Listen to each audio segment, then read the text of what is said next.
Ang sabi sa akin ni Lolo, Ang bawat hugis, bawat kulay, bawat numero ay may kahulugan. lahat daw yun konektado. Lahat daw yun may kahulugan. At kapag binigyan mo ng kulay, ay magkakaroon ito ng buhay. Ang sabi pa sa akin ni Lolo, Ang buhay natin ay parang canvas o isang blankong papel.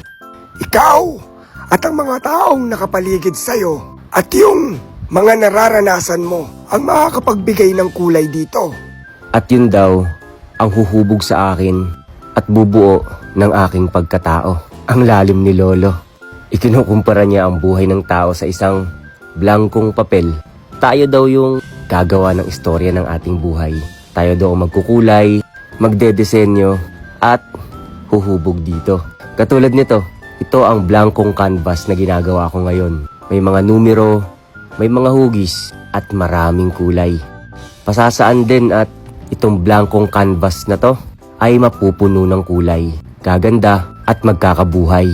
Kapag natapos ko tong painting na to, sinisimulan ko pa lang kasi madali lang to, may numero at shape na to. Kaya i-click mo na yung yellow basket ko.